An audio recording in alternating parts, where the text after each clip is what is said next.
Hi ಸ್ನೇಹಿತರೆ, welcome back our job alerting Kannada YouTube ಚಾನಲ್ಗೆ. ಸ್ನೇಹಿತರೆ, 1000 ಗ್ರಾಮ ಲೆಕ್ಕಾಧಿಕಾರಿ ಹುದ್ದೆಗಳಿಗೆ ಸಂಬಂಧಿಸಿದಂತೆ ನಿನ್ನೆ ತಾನೇ ನಿಮ್ಮದು ಎಷ್ಟು ಅಂಕಗಳನ್ನು ತೆಗೆದುಕೊಂಡಿದ್ದಾರೆ ಅಂತ ಡಿಸ್ಟ್ರಿಕ್ಟ್ ವೈಸ್ ಪ್ರತಿಯೊಬ್ಬ ಅಭ್ಯರ್ಥಿದು ಕೂಡ ಅಂಕಗಳ ಲಿಸ್ಟನ್ನು ಬಿಟ್ಟಿರ್ತಾರೆ. ಸ್ನೇಹಿತರೆ, ಈ ಲಿಸ್ಟ್ ಬಂದು ಅಫಿಷಿಯಲ್ ಆಗಿ ಕೆಯಿಂದ ಬಂದ ಲಿಸ್ಟ್ ಆಗಿರ್ತದೆ. ಹಾಗಿದ್ದರೆ ಪ್ರತಿಯೊಂದು ಡಿಸ್ಟ್ರಿಕ್ಗೆ ಸಂಬಂಧಿಸಿದಂತೆ ಎಕ್ಸ್ಪೆಕ್ಟೆಡ್ 1:1 ಕಟ್ ಆಫ್ ಎಷ್ಟಾಗಿರ್ತದೆ ಅಂತ ಇವತ್ತಿನ ವಿಡಿಯೋದಲ್ಲಿ ತಿಳಿಸ್ಕೊಡ್ತೀವಿ. ಸ್ನೇಹಿತರೆ, ಅದಕ್ಕೂ ಮೊದಲು ನೀವೇನಾದರೂ ಮೊದಲ ಬಾರಿಗೆ ನಮ್ಮ ವಿಡಿಯೋ ನೋಡ್ತೀರಾ ತಪ್ಪದೇ ಒಂದು ಲೈಕ್ ಮಾಡಿ, ಇದೇ ರೀತಿ ಕಂಟಿನ್ಯೂಸ್ ಅಪ್ಡೇಟ್ಗಾಗಿ ನಮ್ಮ ಚಾನಲ್ನ ಸಬ್ಸ್ಕ್ರೈಬ್ ಮಾಡಿಕೊಳ್ಳಿ. ಸ್ನೇಹಿತರೆ, ಸ್ವಲ್ಪ ವಿಡಿಯೋ ತುಂಬ ಲೆಂತಿಯಾಗಿರುತ್ತೆ. ಆದರೆ ಯಾವುದೇ ಒಂದು ಡಿಸ್ಟಿಕ್ಕನ್ನು ತೆಗೆದುಕೊಂಡ್ರೆ ಆ ಡಿಸ್ಟಿಕ್ಗೆ ಸಂಬಂಧಿಸಿದಂತೆ ಯಾವ ರೀತಿ ಸೆಲೆಕ್ಷನ್ ಪ್ರೊಸೆಸ್ ಇರುತ್ತೆ ಪ್ರತಿಯೊಂದನ್ನು ಕೂಡ A to Z ತಿಳಿಸ್ಕೊಡ್ತೀನಿ. ವಿಡಿಯೋನ ಸ್ಕಿಪ್ ಮಾಡದೆ ಕೊನೆಯವರೆಗೆ ನೋಡಿ. ಸ್ಕಿಪ್ ಮಾಡಿ ನೋಡಿದರೆ ನಿಮ್ಗೆ ಏನೂ ಅರ್ಥ ಆಗಲ್ಲ. ಸ್ನೇಹಿತರೆ, ಮೊದಲಿಗೆ ಮಂಡ್ಯ ಜಿಲ್ಲೆಗೆ ಸಂಬಂಧಿಸಿದಂತೆ ಎಕ್ಸ್ಪೆಕ್ಟೆಡ್ ಕಟ್ ಆಫ್ ಲಿಸ್ಟನ್ನು ನೋಡೋಣ. ಸ್ನೇಹಿತರೆ, ಮಂಡ್ಯ ಜಿಲ್ಲೆಯಲ್ಲಿ ಒಟ್ಟು 60 ಪೋಸ್ಟ್ಗಳು ಇದ್ದು ಇದರಲ್ಲಿ 21 ಪೋಸ್ಟ್ಗಳು ಮಹಿಳೆಯರಿಗಂತ ಮೀಸಲಿರ್ತಾವೆ. ಇಲ್ಲಿ ನೋಡ್ಕೋಬೋದು, ಮಹಿಳಾ ಅಭ್ಯರ್ಥಿಗಳಂತೇಳಿ ಈ ಕಾಲಮ್ ಇರ್ತದಲ್ಲ, ಅದೇ ರೀತಿ ಪುರುಷರಿಗೆ ಅಂಥೇಳಿ ಸಪ್ರೇಟಾಗಿ ಕೊಟ್ಟಿಲ್ಲ ಅವರು. ಯಾಕಂದರೆ ತೃತೀಯ ಲಿಂಗಕ್ಕೆ ಕೂಡ ಇಲ್ಲಿ ಒಂದು ಕೊಟ್ಟಿದ್ದಾರೆ. ಉಳಿದ ಎಲ್ಲವೂ ಏನಿರ್ತಾವೆ ಪುರುಷರಿಗೆ ಸಂಬಂಧಿಸಿದ ಪೋಸ್ಟ್ ಆಗಿರ್ತಾವೆ. ಇಲ್ಲಿ ನಿಮಗೆ ತಿಳಿದಿರ್ಬೋದು ಅನಿಸುತ್ತೆ. ಈಗ ಹಾಗಿದ್ದರೆ ಸ್ನೇಹಿತರಿಗೆ ಈ ಡಿಸ್ಟಿಕ್ಗೆ ಸಂಬಂಧಿಸಿದಂತೆ ಇಲ್ಲಿ ನಾವೀಗ ಸಾಮಾನ್ಯ ವರ್ಗಕ್ಕೆ ಎಷ್ಟು ಕಟ್ ಆಫ್ ನಿಂದಿರುತ್ತೆ, ಅದೇ ರೀತಿ ಉಳಿದ ವರ್ಗಕ್ಕೆ ಎಷ್ಟು ನಿಂದಿರ್ತದೆ ನೋಡೋಣ. ಅದೇ ರೀತಿ ಮಹಿಳೆಯರಿಗೆ ಎಷ್ಟು ನಿಂದಿರ್ತದೆ ನೋಡೋಣ. ಮಹಿಳೆಯರಿಗೆ ಸಂಬಂಧಿಸಿದ ಸಾಮಾನ್ಯ ಅಭ್ಯರ್ಥಿಯಲ್ಲಿ 9 ಪೋಸ್ಟ್ಗಳು ಇರ್ತಾವೆ, ಪುರುಷರಿಗೆ ಕೇವಲ 4 ಪೋಸ್ಟ್ಗಳು ಇರ್ತಾವೆ. ಸ್ನೇಹಿತರೆ, ಇದನ್ನು ನೀವು ಇಲ್ಲಿ ಏನು ಆಲ್ರೆಡಿ ಮಂಡ್ಯ ಡಿಸ್ಟಿಕ್ದು ಇದನ್ನು ಸ್ಕೋರನ್ನು ಬಿಟ್ಟಿದ್ರು, ಆ ಸ್ಕೋರನ್ನು ನಾವು ರ್ಯಾಂಕ್ ವೈಸ್ ಸ್ಪರ್ಧಾ ಅಭ್ಯರ್ಥಿಗಳು ಎಷ್ಟು ಹೈಯೆಸ್ಟ್ ಸ್ಕೋರ್ ಇದೆ ಅಂತ ನೋಡೋ ಸಲುವಾಗಿ ರ್ಯಾಂಕ್ ವೈಸ್ ಇದನ್ನು PDF ಮಾಡ್ಕೊಳ್ಳೈತಿ. ಇದನ್ನು ಬಂದು VK ಕಿಂಗ್ಡಮ್ ಟೀಮ್ ಮಿತ್ರ ಲಕ್ಷ್ಮೀಕಾಂತ್ ಪಾಟೀಲ್ ಸರ್ ಅವರು ಮಾಡಿರ್ತಾರೆ. ಇದು ಬಂದು ನಮ್ಮ ಟೆಲಿಗ್ರಾಮ್ ಗ್ರೂಪಲ್ಲಿ ಇರ್ತದೆ. ನಮ್ಮ ಟೆಲಿಗ್ರಾಮ್ ಗ್ರೂಪಿನ ಲಿಂಕ್ ಬಂದು ಡಿಸ್ಕ್ರಿಪ್ಷನ್ ಬಾಕ್ಸಲ್ಲಿದೆ. ಹೋಗಿ ಇನ್ನೂ ಯಾರ್ಯಾರು ಜಾಯ್ನ್ ಆಗಿಲ್ಲ ಹೋಗಿ ಇದನ್ನು ಕೂಡ ಪಡೆದುಕೊಳ್ಬೋದಾಗಿರ್ತದೆ. ಸ್ನೇಹಿತರೆ, ಇಲ್ಲಿ ನೋಡ್ಕೋಬೋದು ನೀವು, ಇಲ್ಲಿ ಸ್ಕೋರ್ ನೋಡ್ಬೋದು. ಹೈಯೆಸ್ಟ್ ಸ್ಕೋರ್ ಬಂದು 147 ಆಗಿರ್ತದೆ. ಆ ಅಭ್ಯರ್ಥಿ ಹೆಸರು ಕೂಡ ಇಲ್ಲಿ ಇರ್ತದೆ. ಅಭ್ಯರ್ಥಿ ಹೆಸರನ್ನೆಲ್ಲ ತೆಗೆದುಕೊಳ್ಳೋದು ಬೇಡ.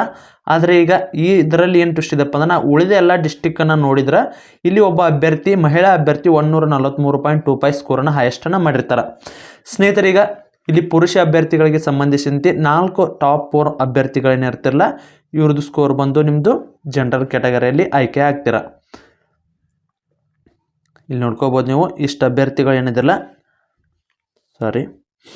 ಇಲ್ಲಿ ಜನರಲ್ ಕ್ಯಾಟಗರಿಯಲ್ಲಿ ನೀವು ಆಯ್ಕೆ ಆಗ್ತೀರಾ. ಅದೇ ರೀತಿ ಇಲ್ಲಿ ಅಟ್ಲೀಸ್ಟ್ ಎಲ್ಲಿ ಮಟ್ಟ ಅಂದರೂ ಜನರಲ್ ಕ್ಯಾಟಗರಿ ಮಹಿಳಾ ಅಭ್ಯರ್ಥಿಗಳು 117ವರೆಗೂ ಸ್ಕೋರ್ ಮಾಡಿದ ಅಭ್ಯರ್ಥಿಗಳು ಆಯ್ಕೆ ಆಗೋ ಚಾನ್ಸ್ ಇರುತ್ತೆ.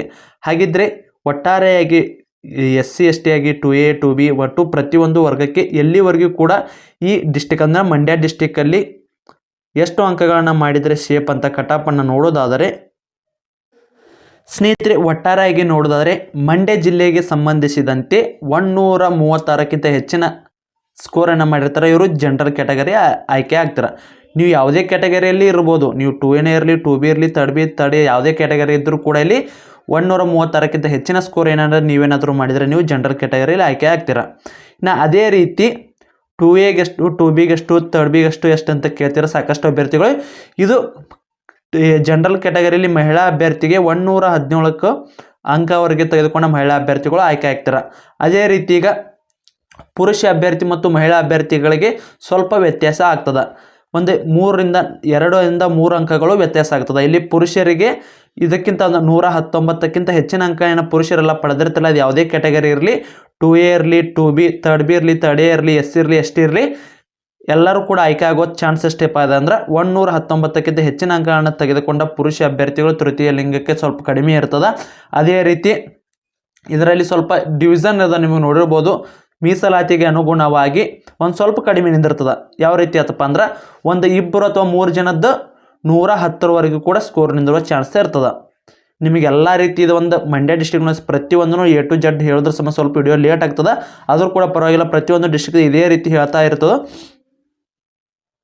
ಸ್ನೇಹಿತರೆ, ಒಟ್ಟಾರೆಯಾಗಿ ನಾವು ಹೇಳೋದಾದ್ರೆ 117ಕ್ಕಿಂತ ಹೆಚ್ಚಿನ ಅಂಕನ ತೆಗೆದುಕೊಂಡ ಯಾವುದೇ ಕ್ಯಾಟಗರಿ ಅಭ್ಯರ್ಥಿ ಆಗಿರಲಿ ನೀವು 1:1ಗೆ ಆಯ್ಕೆ ಆಗೋ ಸಾಧ್ಯತೆ ಇರ್ತದೆ.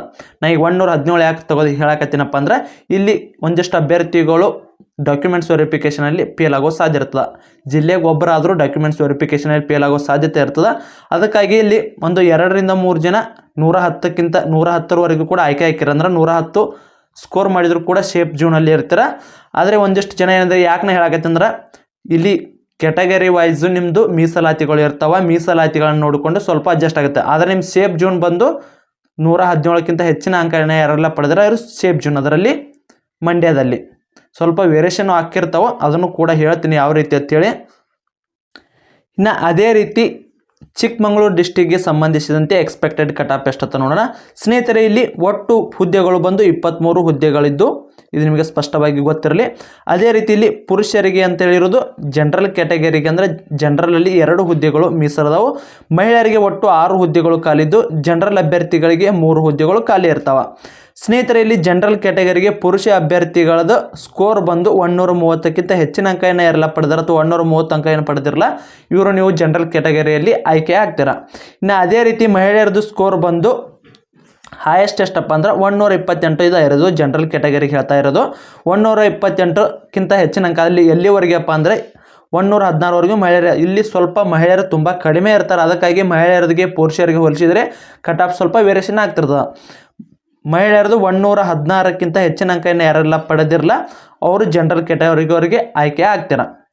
ಎಷ್ಟು 3 ಹುದ್ದೆಗಳು 128, 122, 126, 116 ಈ ರೀತಿ ಜನರಲ್ ಕ್ಯಾಟಗರಿಗೆ ಆಯ್ಕೆ ಹಾಕ್ಯಾರ. ಅದೇ ರೀತಿ ಇನ್ನು ಉಳಿದ ಅಭ್ಯರ್ಥಿಗಳು ಏನದಪ್ಪ ಇನ್ನು ಮೂರು ಪೋಸ್ಟ್ ಉಳಿತಾವೆ. ಅದಕ್ಕೆ ಸಂಬಂಧಿಸಿದಂತೆ ಈಗ 23 ಹುದ್ದೆಗಳಲ್ಲಿ 5 ಹುದ್ದೆಗಳು ಹೋದು ಯಾರ್ಯಾರಿಗಪ್ಪ ಅಂದ್ರೆ 130ಕ್ಕಿಂತ ಹೆಚ್ಚಿನ ಅಂಕ ಪಡೆದ ಈ ಪುರುಷ ಅಭ್ಯರ್ಥಿಗಳಿಗೆ ಇಬ್ಬರಿಗೆ. ಅದೇ ರೀತಿ ಈ ಲೇಡೀಸ್ಗೆ 116ಕ್ಕಿಂತ ಹೆಚ್ಚಿನ ಅಂಕ ಪಡೆದ 3 ಜನ ಲೇಡೀಸ್ಗೆ ಕೂಡ ಹೋದು. ಅದೇ ರೀತಿ ಉಳಿದವರಿಗೆ ಎಷ್ಟು ಮಟ್ಟ ಸ್ಕೋರ್ ನಿಂದಿರುತ್ತಪ್ಪ ಅಂತಂದ್ರೆ ನಿಮ್ಮದು ಸೇಫ್ ಜೂನ್ ಬಂದು 110ಕ್ಕಿಂತ ಹೆಚ್ಚಿನ ಅಂಕ ಯಾರೆಲ್ಲ ಪಡೆದಿರ ಇವರು ಒಂದು ಸೇಫ್ ಜೂನಲ್ಲಿ ಇರ್ತೀರ. ಸ್ವಲ್ಪ ವೇರಿಯೇಷನ್ ಆಗುತ್ತೆ. ಒಬ್ಬೊಬ್ಬರಿಗೆ 120 ಪಡೆದು ಕೂಡ ಇಲ್ಲಿ ಆಯ್ಕೆ ಆಗೋ ಸಾಧ್ಯತೆ ಡೌಟ್ ಇರ್ತದೆ. ಯಾಕಂದ್ರೆ ಒಂದೇ ಕ್ಯಾಟಗರಿ ಅಭ್ಯರ್ಥಿಗಳು ಒಂದು ಪೋಸ್ಟ್ಗೆ ಇಬ್ಬರು ಇದ್ದಾಗ ಒಬ್ಬಂದು 121 ಇದ್ದು ಒಬ್ಬ 120 ಇದ್ದರೆ ಅಲ್ಲಿ 121 ಅಭ್ಯರ್ಥಿದು ಅದೇ ಕ್ಯಾಟಗರಿ ಅಭ್ಯರ್ಥಿ ಇದ್ದಂದ್ರೆ ಅವ ಆಯ್ಕೆ ಹಾಕೋಣ, ಒಬ್ಬ ಅಭ್ಯರ್ಥಿ ಹೊರಗೆ ಬೀಳ್ತಾನೆ. ಅದಕ್ಕಾಗಿ ಇಲ್ಲಿ ಸೇಫ್ ಜೂನ್ ಎಷ್ಟಪ್ಪ ಅಂದ್ರೆ 110ಕ್ಕಿಂತ ಹೆಚ್ಚಿನ ಅಂಕ ಪಡೆದವರು ಇಲ್ಲಿ ಆಯ್ಕೆ ಆಗ್ತಾರೆ. ಅದೇ ರೀತಿ ಒಬ್ಬರು ಅಥವಾ ಇಬ್ಬರು ಅಭ್ಯರ್ಥಿಗಳು ಇದಕ್ಕಿಂತ 3 ರಿಂದ 4 ಅಥವಾ 5 ವರ್ಷವರೆಗೂ ಕೂಡ ಆಯ್ಕೆ ಆಗ್ತಾರೆ. ಯಾರು? ಅಂಗವಿಕಲ ಅಭ್ಯರ್ಥಿಗಳು. ಅದೇ ರೀತಿ ಎಕ್ಸ್ ಸರ್ವಿಸ್ ಮ್ಯಾನ್ ಇರ್ತಾರಲ್ಲ, ಅದಕ್ಕಾಗಿ ಹೇಳ್ತಾ ಇರೋದು. ನಾರ್ಮಲ್ ಆಗಿರೋ ಅಭ್ಯರ್ಥಿಗಳದ್ದು ಎಲ್ಲಿವರೆಗೆ ಸ್ಕೋರ್ ಇರುತ್ತಪ್ಪ ಅಂದ್ರೆ 110. ಅದರಲ್ಲಿ ನಾರ್ಮಲ್ ಇರೋ ಒಬ್ಬರು ಅಭ್ಯರ್ಥಿದೇನು ಸ್ವಲ್ಪ ಕಡಿಮೆ ಪೋಸ್ಟ್ ಇದ್ದಲ್ಲಿ ಒಬ್ಬ ಅಥವಾ ಇಬ್ಬರು ಅಭ್ಯರ್ಥಿ ಇರ್ತಾರೆ. ಸ್ವಲ್ಪ ಜಾಸ್ತಿ ಪೋಸ್ಟಲ್ಲಿ 2 ಅಥವಾ 3 ಅಭ್ಯರ್ಥಿಗಳು ನಾ ಹೇಳಿದ ಕಟ್ ಆಫ್ಗಿಂತ 2 ರಿಂದ 3 ಮಾರ್ಕ್ಸ್ ಕಡಿಮೆ ಇದ್ರೂ ಕೂಡ ಆಯ್ಕೆ ಆಗೋ ಸಾಧ್ಯತೆ ಇರ್ತದೆ. ಇನ್ನು ಅದೇ ರೀತಿ ನೆಕ್ಸ್ಟ್ ಜಿಲ್ಲೆ ನೋಡೋಣ. ವಿಜಯಪುರ ಅಥವಾ ಬಿಜಾಪುರ ಅಂತ ಏನದಲ್ಲ, ಇದಕ್ಕೆ ಸಂಬಂಧಿಸಿದಂತೆ ಇಲ್ಲಿ ಒಟ್ಟು ಪೋಸ್ಟ್ಗಳು ಇರೋದು 7, ಕೇವಲ 7 ಪೋಸ್ಟ್. ಇದು ಭಾಳ ಕ್ರಿಟಿಕಲ್ ಇದೆ ಸ್ನೇಹಿತರೆ. ಇಲ್ಲಿ 129ಕ್ಕಿಂತ ಹೆಚ್ಚಿನ ಅಂಕ ಪಡೆದವರು ಆಯ್ಕೆ ಆಗ್ತಾರೆ. ಇಲ್ಲಿ ಇರೋದು ಕೇವಲ ಜನರಲ್ ಕ್ಯಾಟಗರಿಗೆ 1 ಪೋಸ್ಟ್ ಮಾತ್ರ ಇತ್ತು ಪುರುಷ ಅಭ್ಯರ್ಥಿಗಳಿಗೆ. ಆ ಅಭ್ಯರ್ಥಿ ಕೂಡ 129ಕ್ಕಿಂತ ಹೆಚ್ಚಿನ ಅಂಕ ಪಡೆದ ಅಭ್ಯರ್ಥಿ ಯಾರಿರ್ತಾರೋ ಅವರು ಆಯ್ಕೆಯಾಗುವ ಸಾಧ್ಯತೆ ಇದೆ. ಅದೇ ರೀತಿಯಲ್ಲಿ ಮಹಿಳೆಯರಿಗೂ ಕೂಡ ಕೇವಲ 1 ಪೋಸ್ಟ್ ಇರ್ತದೆ ಜನರಲ್ ಕ್ಯಾಟಗರಿಯಲ್ಲಿ. ಅವ್ರದ್ದು ಕೂಡ ಪೋಸ್ಟ್ ಎಲಿಮೆಂಟ್ ಅಂದ್ರೆ ಜನರಲ್ ಕ್ಯಾಟಗರಿಯಲ್ಲಿ ಮಹಿಳಾ ಅಭ್ಯರ್ಥಿ ಸ್ಕೋರು 110ಕ್ಕಿಂತ ಹೆಚ್ಚಿನ ಅಂಕ ಆದ್ರೆ ಅವ್ರದ್ದು ಕೂಡ ಜನರಲ್ ಕ್ಯಾಟಗರಿಯಲ್ಲಿ ಆಯ್ಕೆ ಆಗೋ ಸಾಧ್ಯತೆ ಇರ್ತದೆ. ಇನ್ನು ಉಳಿದ ಅಭ್ಯರ್ಥಿದು ಎಲ್ಲಿ ಮಟ್ಟ ಅಂದ್ರೆ ಇಲ್ಲಿ ನಾ ಹೇಳಿದೆ ಯಾಕಪ್ಪ ಅಂದ್ರೆ ಮಹಿಳೆಯರಿಗೆ ಪುರುಷರಿಗೆ ಸ್ವಲ್ಪ ವೇರಿಯೇಷನ್ ಆಗ್ತದೆ. ಮಹಿಳೆಯರದು ಒಬ್ಬ ಮಹಿಳಾ ಅಭ್ಯರ್ಥಿ 110ಕ್ಕಿಂತ ಸ್ಕೋರ್ ಅದ ಒಬ್ಬ ಅಭ್ಯರ್ಥಿನೇ ಇದ್ದಾರೆ ಇಲ್ಲಿ ಬಿಜಾಪುರದಲ್ಲಿ. ಅದನ್ನು ಪ್ರತಿಯೊಂದನ್ನು ಕೂಡ ಟ್ಯಾಲಿ ಮಾಡಿ ನೋಡಿದ್ದೀನಿ. ಇಲ್ಲಿ ನೋಡಿ ಒಂದು ಪುಸ್ತಕದಲ್ಲಿ 2 ತಾಸನ್ನು ಪ್ರತಿಯೊಂದು ಡಿಸ್ಟಿಕ್ದು ಸಮಯ ತೆಗೆದುಕೊಂಡು ಯಾರ್ಯಾರೆಲ್ಲ ಅಭ್ಯರ್ಥಿಗಳಿದ್ದಾರೆ, ಮಹಿಳೆಯರು ಎಷ್ಟದಾರ ಪುರುಷರು ಎಷ್ಟದಾರ ಒಟ್ಟು ಟ್ಯಾಲಿ ಮಾಡಿ ತದನಂತರ ಇದನ್ನು ಕಟಾಪನ್ನು ತಯಾರಿಸಲಾಗಿರ್ತದೆ. ಇಲ್ಲಿ ಇನ್ನು ಉಳಿಯುವ ಪೋಸ್ಟು 5 ಪೋಸ್ಟು. ಈ 5 ಪೋಸ್ಟ್ಗಳಿಗೆ ಯಾರೆಲ್ಲ ಸೇಫ್ ಜೋನಲ್ಲಿದ್ದಾರೆ 115ಕ್ಕಿಂತ ಹೆಚ್ಚಿನ ಅಂಕ ಪಡೆದವರು ಸೇಫ್ ಜೋನಲ್ಲೇ ಇರ್ತಾರೆ. ಇಲ್ಲಿ ಮಹಿಳೆಯರ ಒಬ್ಬರದು 115 ಅಂತ ಹೇಳಕತ್ತೀರಿ. 110 ಯಾಕಪ್ಪ ಅಂದರೆ ಮಹಿಳೆಯರಿಗೆ ಇದು ಪುರುಷರಿಗೆ 115ಕ್ಕಿಂತ ಹೆಚ್ಚಿನ ಅಂಕ ಪಡೆದವರು ಆಯ್ಕೆ ಆಗ್ತಾರೆ. ಸ್ನೇಹಿತರೆ, ಇಲ್ಲಿ ಮಹಿಳೆಯರಿಗೆ ಇರೋದು 1 ಪೋಸ್ಟ್ ಐತೆ, ಪುರುಷರಿಗೆ ಸ್ವಲ್ಪ ಜಾಸ್ತಿ ಪೋಸ್ಟ್ ಇರ್ತವೆ. ಇನ್ನು ಅದೇ ರೀತಿ ಇಲ್ಲಿ ನೆಕ್ಸ್ಟ್ ಧಾರವಾಡದ ನೋಡೋಣ. ಸ್ನೇಹಿತರೆ, ಧಾರವಾಡಿಗೆ ಸಂಬಂಧಿಸಿದ ಒಟ್ಟು 12 ಹುದ್ದೆಗಳು ಖಾಲಿ ಇದ್ದು 12ರಲ್ಲಿ ಒಂದು ಜನರಲ್ ಕ್ಯಾಟಗರಿಗೆ ಪುರುಷ ಅಭ್ಯರ್ಥಿಗಳಿಗೆ 1 ಪೋಸ್ಟ್ ಇದೆ. ಅದೇ ರೀತಿ ಮಹಿಳೆಯರಿಗೆ ಇಲ್ಲಿ ಒಟ್ಟು 3 ಪೋಸ್ಟ್ಗಳು, ಅದರಲ್ಲಿ ಜನರಲ್ಗೆ 2 ಪೋಸ್ಟ್ ಇರ್ತವೆ. ಸ್ನೇಹಿತರೆ, ಇಲ್ಲಿ ಪುರುಷ ಅಭ್ಯರ್ಥಿಗೆ ಸಂಬಂಧಿಸಿ ಜನರಲ್ ಕ್ಯಾಟಗರಿಯಲ್ಲಿ ಆಯ್ಕೆ ಆಗಬೇಕಪ್ಪ ಅಂದರೆ ಏನಿಲ್ಲ ಅಂದರೂ 134ಕ್ಕಿಂತ ಹೆಚ್ಚಿನ ಅಂಕನ ಪಡೆದಿರಬೇಕಾಗಿರ್ತದೆ. ಸ್ನೇಹಿತರೆ, ಇಲ್ಲಿ ಒಟ್ಟಾರೆಯಾಗಿ ಹೇಳೋದಾದ್ರೆ ಜನರಲ್ ಕ್ಯಾಟಗರಿಗೆ 134ಕ್ಕಿಂತ ಹೆಚ್ಚಿನ ಅಂಕ ಪಡೆದವರು ಆಯ್ಕೆ ಹಾಕ್ಯಾರ. ಅದೇ ರೀತಿನ 2A 2B 3rd ಅಭ್ಯರ್ಥಿಗಳು ಏನಿರ್ತಾರಲ್ಲ ಅಥವಾ SC ST ಏನಿದ್ರಲ್ಲ ಈ ಅಭ್ಯರ್ಥಿಗಳಿಗೆ 108ಕ್ಕಿಂತ ಹೆಚ್ಚಿನ ಅಂಕ ಪಡೆದವರು ಆಯ್ಕೆ ಆಗೋ ಸಾಧ್ಯತೆ ಇರ್ತದೆ. ಸ್ನೇಹಿತರೆ, ಇಲ್ಲಿ ಜನರಲ್ ಕ್ಯಾಟಗರಿಗೆ ಲೇಡೀಸ್ಗೆ ಕಟಾಪ್ ಬಂದು ಇಲ್ಲಿ 114 107 ಇದೆ. ಅದೇ ರೀತಿ ಪುರುಷರಿಗೆ ಬೇರೆ ರೀತಿ ಕಟಾಪ್ ಇರ್ತದೆ. ಪುರುಷರಿಗೆ ಇಲ್ಲಿರೋದು ಪುರುಷರಿಗೆ ಸಂಬಂಧಿಸಿದ ಕಟಾಪ್ ಆಗಿದೆ. 108ಕ್ಕಿಂತ ಹೆಚ್ಚಿನ ಅಂಕವನ್ನು ಯಾರೆಲ್ಲ ಪಡೆದಿರಲ್ಲ ಪುರುಷ ಅಭ್ಯರ್ಥಿಗಳು ನೀವು ಸೇಫ್ ಝೋನಲ್ಲೇ ಇರ್ತೀರ. ಒಬ್ಬರು ಇಬ್ಬರು ಅಂದರೆ ಅಂಗವಿಕಲ ಅಭ್ಯರ್ಥಿಗಳು ಏನಿರ್ತಾರಲ್ಲ ಅವ್ರು ಇದಕ್ಕಿಂತ ಸ್ವಲ್ಪ ಕಡಿಮೆ ಅಂದ್ರೆ 3 ರಿಂದ 5 ಮಾರ್ಕ್ಸ್ ಕಡಿಮೆ ಆಗೋ ಸಾಧ್ಯತೆ ಇದೆ. ಇದು ಧಾರವಾಡಗೆ ಸಂಬಂಧಿಸಿದಂತೆ. ಇನ್ನು ಅದೇ ರೀತಿ ನೆಕ್ಸ್ಟ್ ಬೆಳಗಾವಿದು ನೋಡೋಣ. ಸ್ನೇಹಿತರೆ, ಬೆಳಗಾವಿಯಲ್ಲಿ ಹೆಚ್ಚಿನ ಕಟಾಪ್ ಕೂಡ ನಿಂದಿರ್ತದೆ ಅಂತಲೇ ಹೇಳ್ಬೋದು. ಇಲ್ಲಿ ಒಟ್ಟು 64 ಪೋಸ್ಟ್ಗಳಿದ್ದು ಬೆಳಗಾವಿಗೆ ಸಂಬಂಧಿಸಿದಂತೆ. ಇದರಲ್ಲಿ ಪುರುಷ ಅಭ್ಯರ್ಥಿಗಳಿಗೆ ಜನರಲ್ ಕ್ಯಾಟಗರಿಗೆ 4 ಪೋಸ್ಟ್ಗಳು ಅದಾವ. ಅದೇ ರೀತಿಯ ಮಹಿಳಾ ಅಭ್ಯರ್ಥಿಗಳಿಗೆ ಒಟ್ಟು 23 ಪೋಸ್ಟ್ಗಳಿದ್ದು 23 ಪೋಸ್ಟ್ಗಳಿಗೆ ಜನರಲ್ ಕ್ಯಾಟಗರಿಗೆ ಅಂತ 10 ಪೋಸ್ಟ್ಗಳನ್ನ ಬಿಟ್ಟಿದ್ದಾರೆ. ಸ್ನೇಹಿತರಲ್ಲಿ ನೋಡ್ಬೋದು ನೀವು ಒಟ್ಟು 23 ಮಹಿಳಾ ಅಭ್ಯರ್ಥಿಗಳಿದ್ರೆ ಅದರಲ್ಲಿ 10 ಜನರಲ್ ಕ್ಯಾಟಗರಿಗೆ ಇರ್ತಾವೆ. ಇಲ್ಲಿ 4 ಹುದ್ದೆಗಳು ಪುರುಷರಿಗೆ ಜನರಲ್ ಕ್ಯಾಟಗರಿಗೆ ಇರ್ತಾವೆ. ಒಟ್ಟು 64 ಹುದ್ದೆಗಳು ಇರ್ತಾವೆ. ನಿಮಗೆ ಯಾವುದೇ ರೀತಿಯ ಡೌಟ್ಗಳು ಬೇಡತ್ತೇಳಿ ಈ ರೀತಿನ ತೋರ್ಸಾಕತ್ತೀವಿ. ಇನ್ನು ಅದೇ ರೀತಿ ಕಟಾಪ್ ಎಷ್ಟು ನಿಂದಿರ್ತೈತೆ ನೋಡೋದಾದ್ರೆ ಬೆಳಗಾವಿಗೆ ಸಂಬಂಧಿಸಿದಂತೆ. ಸ್ನೇಹಿತರೆ, ಇಲ್ಲಿ ಪುರುಷ ಅಭ್ಯರ್ಥಿ ಜನರಲ್ ಕ್ಯಾಟಗರಿಗೆ ಆಯ್ಕೆ ಆಗಬೇಕಂದ್ರೆ 140ಕ್ಕಿಂತ ಹೆಚ್ಚಿನ ಅಂಕ ಪಡೆದ ಪುರುಷ ಅಭ್ಯರ್ಥಿಗಳು ಆಯ್ಕೆ ಹಾಕಿರ. ಅದೇ ರೀತಿನ ಇಲ್ಲಿ ಮಹಿಳೆಯರದು ಕಟಾಪನ್ನು ನೋಡ್ತಾ ಹೋಗೋಣ. ಇಲ್ಲಿ ಮಹಿಳೆಯರು ಕೂಡ ಒಬ್ಬ ಅಭ್ಯರ್ಥಿ 142, ಅದೇ ರೀತಿ 136 ಈ ರೀತಿ ಸ್ಕೋರ್ಗಳನ್ನ ಮಾಡಿರ್ತಾರೆ. ಕಡಿಮೆ ಅಂದರೂ ಕೂಡ ಇಲ್ಲಿ 118ಕ್ಕಿಂತ ಹೆಚ್ಚಿನ ಅಂಕನ ಪಡೆದ ಮಹಿಳಾ ಅಭ್ಯರ್ಥಿಗಳು ಜನರಲ್ ಕ್ಯಾಟಗರಿಗೆ ಆಯ್ಕೆ ಹಾಕ್ಯಾರ. ಇನ್ನು ಉಳಿದ ಅಭ್ಯರ್ಥಿಗಳು ಯಾವ ರೀತಿಯಪ್ಪ ಅಂದ್ರೆ ಇಲ್ಲಿ ಮಹಿಳಾ ಅಭ್ಯರ್ಥಿಗಳು ಹೇಳ್ತಾ ಇರೋದು ಮಹಿಳಾ ಅಭ್ಯರ್ಥಿದು 100ವರೆಗೂ ಕೂಡ ಇಲ್ಲಿ ಆಯ್ಕೆ ಆಗೋ ಸಾಧ್ಯತೆ ಇರ್ತದೆ. 100ಕ್ಕಿಂತ ಹೆಚ್ಚಿನ ಅಂಕನ ಯಾರೆಲ್ಲ ಪಡೆದ ಮಹಿಳಾ ಅಭ್ಯರ್ಥಿಗಳದು. ಪುರುಷರಿಗೆ ಬೇರೆ ರೀತಿ ಕಟಾಪ್ ಇರುತ್ತೆ. ಮಹಿಳಾ ಅಭ್ಯರ್ಥಿ 100 ಅಂಕಕ್ಕಿಂತ ಹೆಚ್ಚಿನ ಅಂಕ ಪಡೆದವರು ಇಲ್ಲಿ ಆಯ್ಕೆ ಆಗೋ ಸಾಧ್ಯತೆ ಇರ್ತದೆ. ಯಾಕಂದರೆ ನಿಮ್ಮ ಮೀಸಲಾತಿಗೆ ಅನುಗುಣವಾಗಿ ಇಲ್ಲಿ ಸ್ವಲ್ಪ ಹೆಚ್ಚಿನ ಪೋಸ್ಟ್ಗಳು ಇರ್ತವೆ. ಅದಕ್ಕೆ ಸ್ವಲ್ಪ ಹೆಚ್ಚಿನ ಮಹಿಳೆಯರಿಗೆ ಕಡಿಮೆ ನಿಂತಿದೆ. ಆದರೆ ಪುರುಷರಿಗೆ ಹೋಲಿಸಿದ್ರೆ ಪುರುಷರದು ಸ್ವಲ್ಪ ಜಾಸ್ತಿನೇ ಕಟಾಪ್ ನಿಂತಿರ್ತದೆ. ಇಲ್ಲಿ ಪುರುಷರಿಗೆ ಸಂಬಂಧಿಸಿದಂತೆ 118ಕ್ಕಿಂತ ಹೆಚ್ಚಿನ ಅಂಕನ ಪಡೆದವರು ಎಲ್ಲರೂ ಪುರುಷರು ಕೂಡ ಸೇಫ್ ಝೋನಲ್ಲಿ ಇರ್ತೀರ. ಇಲ್ಲಿ ಸೇಫ್ ಝೋನ್ ಯಾವ ರೀತಿ ಇರುತ್ತಪ್ಪ ಅಂದ್ರೆ ನಿಮ್ಮದು ಒಂದೇ ಕ್ಯಾಟಗರಿ ಅಭ್ಯರ್ಥಿಗಳು ಇಬ್ಬರು ಏನರ ಬಂದಲ್ಲಿ ಒಬ್ಬರು ಅಥವಾ ಇಲ್ಲಿ 2 ಪೋಸ್ಟ್ ಇದ್ದಾಗ ನೀವು 3 ಅಭ್ಯರ್ಥಿಗಳು ಬಂದ್ರೆ ಅಂದ್ರೆ ನಿಮ್ಮದು 118 ಆಗಿದ್ರು ಸೇಫ್ ಝೋನಲ್ಲಿ ಇದ್ದರೂ ಕೂಡ ನೀವು ಹೊರಬೀಳೋ ಸಾಧ್ಯತೆ ಇರ್ತದೆ. ಯಾಕಂದರೆ ಅಲ್ಲಿ 2 ಪೋಸ್ಟ್ ಇಲ್ಲಿ 3 ಅಭ್ಯರ್ಥಿಗಳಿದ್ರು ಅವ್ರದ್ದು ಇಬ್ಬರದು ಕೂಡ 120 120 ಆಗಿತ್ತು ಅಂದ್ರೆ ನಿಮ್ಮದು 118 ಆದರೂ ಕೂಡ ಹೊರಬೀಳ್ತಾರೆ. ನಿಮಗಿಂತ ಒಬ್ಬ ಬೇರೆ ಕ್ಯಾಟಗರಿ ಅಭ್ಯರ್ಥಿ ಆಗಿದ್ದಂದ್ರೆ ಆ ಅಭ್ಯರ್ಥಿದು ಕೇವಲ 115 ಆಗಿ ಕೂಡ ಆಯ್ಕೆ ಆಗುವ ಸಾಧ್ಯತೆ ಇರ್ತದೆ. ಈ ರೀತಿ ಪ್ರೊಸೆಸ್ ಇರ್ತದೆ. ಇಲ್ಲಿ ನಿಮ್ಮದು ಕ್ಯಾಟಗರಪಿ ಮತ್ತು ಅದೇ ರೀತಿ ನಿಮ್ಮ ಮೀಸಲಾತಿಗೆ ಅನುಗುಣವಾಗಿ ಇಲ್ಲಿ ಸ್ವಲ್ಪ ವ್ಯತ್ಯಾಸ ಆದರೆ ಜನರಲ್ ಕ್ಯಾಟಗರಿಗೆ ಏನು ಹೇಳಿರ್ತಾನೆ 140ಕ್ಕಿಂತ ಹೆಚ್ಚಿನ ಅಂಕ ಏನು ಪಡೆದತ್ತೆ ಇವ್ರದ್ದು 100% ಜಾಬ್ ಆಗ್ತದೆ. ಉಳಿದ ಅಭ್ಯರ್ಥಿದು 85 ಅಂತ 90% ಇರ್ತದೆ. ಸ್ನೇಹಿತರೆ, ನೆಕ್ಸ್ಟ್ ಜಿಲ್ಲೆ ನೋಡೋದಾದ್ರೆ ತುಮಕೂರದಲ್ಲಿ ಒಟ್ಟು 73 ಹುದ್ದೆಗಳು ಖಾಲಿ ಇದ್ದು ಆ 73 ಹುದ್ದೆಗಳ ಪೈಕಿ 26 ಪೋಸ್ಟ್ಗಳು ಮಹಿಳೆಯರಿಗೆ ಅಂತ ಮೀಸಲಿರ್ತಾವೆ. ಇನ್ನು ಅದೇ ರೀತಿನ ಸಾಮಾನ್ಯ ಅಭ್ಯರ್ಥಿಗಳಿಗೆ ಅಥವಾ ಸಾಮಾನ್ಯ ಅಭ್ಯರ್ಥಿ 14 ಅದರಲ್ಲಿ 15 ಪೋಸ್ಟ್ಗಳು ಪುರುಷರಿಗೆ ಅಂತ ಇರ್ತವೆ. ಈ ಒಟ್ಟು ಇರೋದು ಪುರುಷರಿಗೆ, ಮಹಿಳೆಯರಿಗೆ ಮತ್ತು ತೃತೀಯ ಲಿಂಗದ ಅಭ್ಯರ್ಥಿಗಳಿಗೆ ಬಿಟ್ಟರೆ ಉಳಿದ ಅಭ್ಯರ್ಥಿಗಳು ಎಲ್ಲರೂ ಪುರುಷರಿಗೆ ಇರ್ತಾವೆ ಪೋಸ್ಟ್ಗಳು. ಆದರೆ ಅದರಲ್ಲಿ ನಾವು ಜನರಲ್ ಕ್ಯಾಟಗರಿಗೆ ಹೇಳ್ತಾರೆ ಅಂದರೆ GML ಸೆಲೆಕ್ಟ್ ಆಗೋ ಅಭ್ಯರ್ಥಿಗಳನ್ನು ಮಾತ್ರ ತಗೋತಾ ಇರೋದು. ಇಲ್ಲಿ ಸ್ನೇಹಿತರೆ, ಇಲ್ಲಿ ಕಟಾಪ್ ಯಾವ ರೀತಿ ಇರುತ್ತಪ್ಪ ಅಂದರೆ ಇಲ್ಲಿ ಮಾಜಿ ಸೈನಿಕರ ಕೇಂದ್ರದಲ್ಲಿ ಇಲ್ಲಿ 5 ಪೋಸ್ಟ್ ಇರುತ್ತಲ್ಲ ಇವರಿಗೆ 5 ಪೋಸ್ಟಿಗೆ ಬೇರೆಯೇ ಕಟಾಪ್ ಇರ್ತದೆ. ಅದೇ ರೀತಿ ಅಂಗವಿಕಲ 5 ಪೋಸ್ಟ್ ಅದನ್ನು ಈ ಅಭ್ಯರ್ಥಿಗಳಿಗೆ ಬೇರೆಯೇ ಕಟಾಪ್ ಇರುತ್ತೆ. ಅದೇ ರೀತಿ ಗ್ರಾಮೀಣ ಅಭ್ಯರ್ಥಿಗಳಿಗೆ ಬೇರೆಯೇ ಕಟಾಪ. ಇಲ್ಲಿ ಪ್ರತಿಯೊಬ್ಬರಿಗೂ ಕೂಡ ಒಂದು ಬೇರೆ ರೀತಿಯ ಕಟಾಪ್ ಇರ್ತದೆ. ಆದರೆ ಇಲ್ಲಿ ಜನರಲ್ ಕ್ಯಾಟಗರಿಯಲ್ಲಿ ಏನಿರ್ತಾವಲ್ಲ ಅವರು ಯಾವುದೇ ಕ್ಯಾಟಗರಿ ಅಭ್ಯರ್ಥಿಯಾಗಲಿ ಪ್ರವರ್ಗ 1 ಆಗಿರಲಿ ಪ್ರವರ್ಗ 2A ಆಗಿರಲಿ 2B 3rd B ಆಗಿರಲಿ SC ST ಆಗಿರಲಿ ಯಾವುದೇ ರೀತಿಯ ಕ್ಯಾಟಗರಿಯಲ್ಲಿ ಬರಲಿ ಅವರು. ಅದೇ ರೀತಿ ಮಾಜಿ ಸೈನಿಕರಾಗಿರಲಿ ಅಥವಾ ಮಹಿಳೆಯರು ಕೂಡ ಆಗಿರಲಿ ಮಹಿಳೆಯರಿಗೆ ಇಲ್ಲಿ ಏನು ಜನರಲ್ ಕ್ಯಾಟಗರಿ ಇರುತ್ತೆ ಅವ್ರಿಗೆ ಸಂಬಂಧಿಸಿದಂತೆ ಕಟಾಪ್ ಇರ್ತದೆ. ಇಲ್ಲಿ ಹೆಚ್ಚಿನ ಅಂಕಗಳನ್ನ ಯಾರೆಲ್ಲ ತೆಗೆದಿದೆ ಈ ಪುರುಷ ಅಭ್ಯರ್ಥಿಗಳ 5 ಪೋಸ್ಟ್ ಏನಿದಲ್ಲ ಇವು ಹೆಚ್ಚಿನ ಅಂಕಗಳನ್ನ ಯಾರು ತೆಗೆದುಕೊಂಡ ಅಂಥ ಅಭ್ಯರ್ಥಿಗಳಿಗೆ ಈ ಪೋಸ್ಟ್ಗಳು ಸಿಗ್ತಾವೆ. ಯಾವ ಈ ಜನರಲ್ ಕ್ಯಾಟಗರಿ ಇರುವ ಪೋಸ್ಟ್ಗಳು GM ಅಥವಾ ಸಾಮಾನ್ಯ ವರ್ಗದಲ್ಲಿರೋ ಪೋಸ್ಟ್ಗಳು ಸಿಗ್ತಾವೆ. ಅದಕ್ಕಾಗಿ ಅವ್ರದ್ದು ಆಲ್ಮೋಸ್ಟ್ ಎಲ್ಲರೂ ಇಲ್ಲಿ ಹೆಚ್ಚಿನ ಅಂಕನ ಯಾರು ತೆಗೆದುಕೊಂಡ್ರೆ ಟಾಪ್ ಆಯಲ್ಲಿ ಇರುವವರು ಇಲ್ಲಿ ನಮ್ಮ ತುಮಕೂರು ಜಿಲ್ಲೆಗೆ ಸಂಬಂಧಿಸಿದಂತೆ ಅವ್ರದ್ದು ಆಲ್ಮೋಸ್ಟ್ ಜಾಬ್ ಆದಂಗೆ. ಆದರೆ ಇಲ್ಲಿ ನೀವು 120 ಅಲ್ಲಿ 140 ಕಟಾಪ್ ನಿಂತ ತಿಳ್ಕೊರಿ. ಉಳ್ಕೆದ ಕ್ಯಾಟಗರಿದು 130 135 ಈ ರೀತಿ ನಿಂತಾಗ ಇಲ್ಲಿ ಇಲ್ಲಿ ಮೀಸಲಾತಿಯನ್ನು ಕೊಟ್ಟಿರ್ತಾರೆ ಅಲ್ಲಿ 135 ತೆಗೆದುಕೊಂಡು ಅಭ್ಯರ್ಥಿ ಕೂಡ ಹೊರಬೀಳುವ ಚಾನ್ಸಸ್ ಇರ್ತದೆ. ಯಾಕಂದರೆ ಮೀಸಲಾತಿಗೆ ಅನುಗುಣವಾಗಿ ಇಲ್ಲಿ ಪೋಸ್ಟ್ ಹಂಚಿಕೆ ಮಾಡಿರ್ತಾರೆ, ಅದಕ್ಕಾಗಿ ಆ ಪೋಸ್ಟಿಗೆ ಅನುಗುಣವಾಗಿ ಅವರಿಗೆ ಹುದ್ದೆಯನ್ನು ಕೊಡ್ತಾರೆ. ಸ್ನೇಹಿತರೆ, ಹಾಗಿದ್ರೆ ತುಮಕೂರಿಗೆ ಸಂಬಂಧಿಸಿದಂತೆ ಜನರಲ್ ಕ್ಯಾಟಗರಿ ಅಭ್ಯರ್ಥಿಗಳಿಗೆ ಎಷ್ಟು ಸ್ಕೋರ್ ಆಗಿರ್ಬೇಕು ಅಂದ್ರೆ 135ಕ್ಕಿಂತ ಹೆಚ್ಚಿನ ಸ್ಕೋರ್ ಆದವರು ನೀವು ಸೇಫ್ ಝೋನಲ್ಲಿ ಇರ್ತೀರ.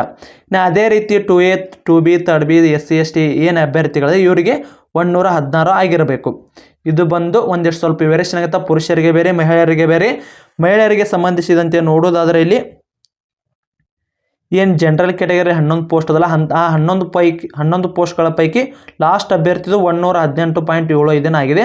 ಆ ಅಭ್ಯರ್ಥಿ ಒಳಗೆ ಇವರು JM ಕ್ಯಾಟಗರಿಯಲ್ಲಿ ಆಯ್ಕೆ ಹಾಕ್ಯಾರ. ಉಳಿದ ಅಭ್ಯರ್ಥಿಗಳು ಎಷ್ಟಪ್ಪ ಅಂದ್ರೆ 26 ಪೋಸ್ಟ್ಗಳು ಅವ್ರಿಗೆ ಸಂಬಂಧಿಸಿದಂತೆ ಸ್ವಲ್ಪ ಕಟಾಪ್ ಕಡಿಮೆ ನಿಂದಿರ್ತದೆ.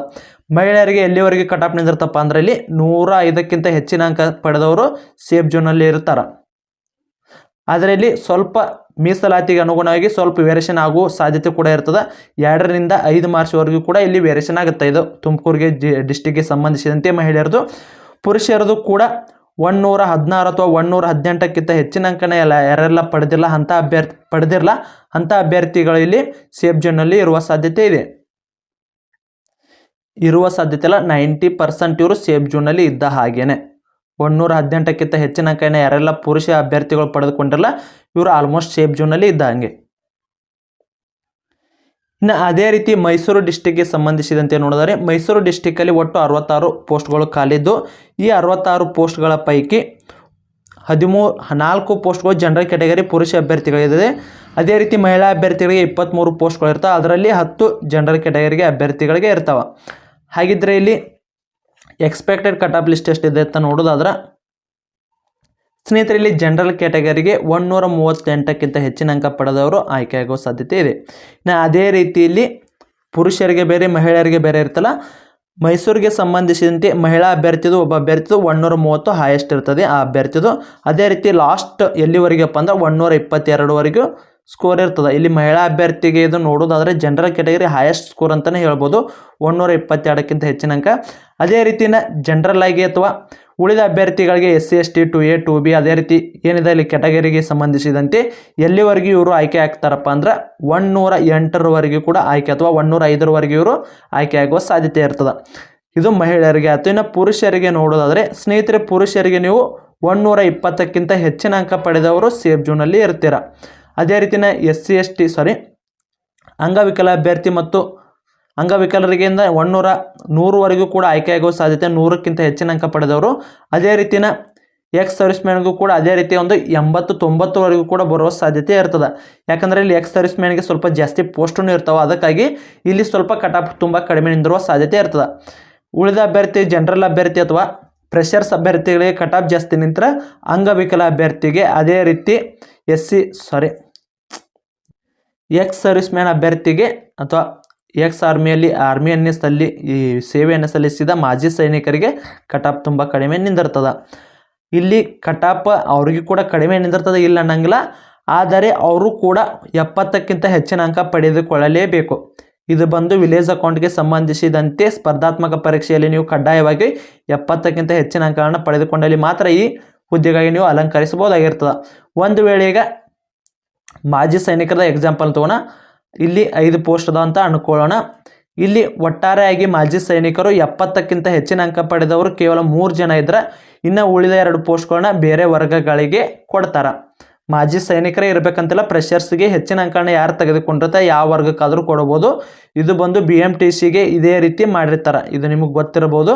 BMTC ಇಲಾಖೆಯಲ್ಲಿ ಕೂಡ ಇದೇ ರೀತಿ ಪ್ರೊಸೆಸ್ ಕೂಡ ಇರ್ತದೆ. ಅದೇ ರೀತಿ ಅದನ್ನು ಕೂಡ ಇಲ್ಲಿ ವಿಲೇಜ್ ಅಕೌಂಟ್ಗೆ ಸಂಬಂಧಿಸಿದಂತೆ ಆ ರೀತಿ ಮಾಡೋ ಸಾಧ್ಯತೆ ಕೂಡ ಜಾಸ್ತಿ ಇರ್ತದೆ. ಇಲ್ಲ ಒಂದು ವೇಳೆ ಏನಾದರೂ ಈಗ ಮಾಜಿ ಸೈನಿಕರು 5 ಕೇವಲ 3 ಜನ ಆಯ್ಕೆ ಇದ್ರೆ ನೆಕ್ಸ್ಟ್ ಇಯರ್ಗೆ ಅದನ್ನು ನೋಟಿಫಿಕೇಷನಲ್ಲಿ ಆ್ಯಡ್ ಮಾಡೋ ಸಾಧ್ಯತೆ ಇರ್ತದೆ. ಆದರೆ ಇಲ್ಲಿ 99% ಬೇರೆ ವರ್ಗದ ಅಭ್ಯರ್ಥಿಗಳಿಗೆ ಕೊಡುವ ಸಾಧ್ಯತೆ ಜಾಸ್ತಿ ಇರ್ತದೆ. ಸ್ನೇಹಿತರೆ ಇದೇ ರೀತಿ ನಿಮಗೆ ಬೇರೆ ಡಿಸ್ಟಿಕ್ದು ಏನಾದರೂ ಕಟಾಪನ್ನ ಹಿಡಿಯಬೇಕಾಗಿದೆ ಅಂದ್ರೆ ನಿಮ್ಮದು ಡಿಸ್ಟಿಕ್ ಯಾವುದಂತೇಳಿ ಕಮೆಂಟ್ ಮಾಡಿ, ಆದಷ್ಟು ಬೇಗ ಆ ಡಿಸ್ಟಿಕ್ದು ಕೂಡ ನಿಮ್ಮದು ಕಟಾಪ್ ವಿಡಿಯೋನ ಮಾಡ್ತೀವಿ. ಸ್ನೇಹಿತರೆ ನೀವು ಪಡೆದುಕೊಂಡ ಸ್ಕೋರ್ ಎಷ್ಟು ನೀವು ಕೂಡ ಅದನ್ನು ಕೂಡ ಕಮೆಂಟ್ ಮೂಲಕ ತಿಳಿಸಿ ಅಂತ ಹೇಳ್ತಾ, ಸ್ನೇಹಿತರೆ ಈ ವಿಡಿಯೋ ಇಷ್ಟ ಆದರೆ ತಪ್ಪದೇ ಒಂದು ಕಮೆಂಟ್ ಮೂಲಕ ಎಸ್ ಅಂತ ತಿಳಿಸಿ. ಯಾಕಂದ್ರೆ ನಾನು ಈ ಡಾಟಾ ಎಲ್ಲನ ಕಲೆಕ್ಟ್ ಮಾಡಿ ಅದನ್ನು ಒಂದು ಕಡೆ ಕ್ರೋಢೀಕರಿಸಿ ಅದನ್ನೆಲ್ಲ ಮಾಡ್ಬೇಕಂದ್ರೆ ಈ ವಿಡಿಯೋ ಒಂದು 18ರಿಂದ 20 ನಿಮಿಷದ ವಿಡಿಯೋ ಮಾಡ್ಬೇಕಂದ್ರೆ ನಾನು 2ರಿಂದ 3 ತಾಸು ಶ್ರಮ ಪಟ್ಟಾಗ ಈ ವಿಡಿಯೋ ಆಗಿರ್ತದೆ. ಇದು ಬಂದು ಯಾವುದೇ ರೀತಿಯ ಅಫಿಷಿಯಲ್ ಆಗಿ ಬಂದ KE ಬಂದು ಅಫಿಷಿಯಲ್ ಆಗಿ ಕಟಾಪ್ ಆಗಿರಲ್ಲ. ಇದರಲ್ಲಿ ಕೂಡ ಒಂದು 2ರಿಂದ 5 ಮಾರ್ಕ್ಸ್ ಅಥವಾ 3 ಮಾರ್ಕ್ಸ್ವರೆಗೂ ಕೂಡ ವ್ಯತ್ಯಾಸ ಆಗುವ ಸಾಧ್ಯತೆ ಇರ್ತದೆ. 2ರಿಂದ 5 ಮಾರ್ಕ್ಸ್ ಎಲ್ಲಿ ವ್ಯತ್ಯಾಸ ಆಕಪ್ಪ ಅಂದ್ರೆ ನಿಮ್ದು ಏನಿದೆ ಅಂಗವಿಕಲ ಅಭ್ಯರ್ಥಿದು, ಅದೇ ರೀತಿ ಎಕ್ಸ್ ಸರ್ವಿಸ್ ಮ್ಯಾನ್ ಅಭ್ಯರ್ಥಿಗಳಿಗೆ ಅಥವಾ ಮಾಜಿ ಸೈನಿಕ ಅಭ್ಯರ್ಥಿಗಳಿಗೆ 3ರಿಂದ 5ವರೆಗೂ ಕೂಡ ವ್ಯತ್ಯಾಸ ಆಕ್ಕವಾದರೆ ಪ್ರೆಸೆಸ್ ಅಭ್ಯರ್ಥಿಗಳಿಗೆ 2ರಿಂದ 3 ಮಾರ್ಕ್ಸ್ವರೆಗೂ ವ್ಯತ್ಯಾಸ ಆಗುವ ಸಾಧ್ಯತೆ ಇರ್ತದೆ. ಆದರೆ ಜನರಲ್ ಕ್ಯಾಟಗರಿ ಅಭ್ಯರ್ಥಿಗಳಿಗೆ ಏನು ಯಾವುದೇ ರೀತಿ ವ್ಯತ್ಯಾಸ ಆಗುವುದು ಡೌಟ್. ಯಾಕಂದರೆ ಅಲ್ಲಿ ಕೇವಲ 0.25 ಮಿಸ್ ವ್ಯತ್ಯಾಸ ಆದರೂ 0.25 ಮಾತ್ರ ವ್ಯತ್ಯಾಸ ಆಗ್ತದೆ. ಸ್ನೇಹಿತರೆ, ಇದರಲ್ಲಿ ಏನಾದರೂ ತಪ್ಪುಗಳು ಉಂಟಾಗಿದ್ದರೆ ಅದನ್ನು ಮಾತಾಡುವಾಗ ಸ್ವಲ್ಪ ತೊದಲಿಕೆ ಏನಾದರೂ ಬಂದರೆ ಸ್ವಲ್ಪ ಕ್ಷಮಿಸಿ ಅಂತ ಹೇಳ್ತೀವಿ. ಯಾಕಂದರೆ ಇದನ್ನು ವಿಡಿಯೋನ ಎಡಿಟ್ ಮಾಡದೆ ಹಾಕ್ತಿರ್ತೀವಿ. ಅದಕ್ಕಾಗಿ ಸ್ನೇಹಿತರೆ ಆದಷ್ಟು ಏನಾದರೂ ತಪ್ಪುಗಳು ಉಂಟಾದರೆ ಕ್ಷಮಿಸಿ ಅಂತ ಹೇಳ್ತಾ ಸ್ನೇಹಿತರೆ ಇಲ್ಲಿವರೆಗೆ ವಿಡಿಯೋ ನೋಡೋದಕ್ಕೆ ಧನ್ಯವಾದಗಳು. ಮತ್ತೆ ಮುಂದಿನ ವಿಡಿಯೋದಲ್ಲಿ ಸಿಗೋಣ. ಶುಭ ದಿನ.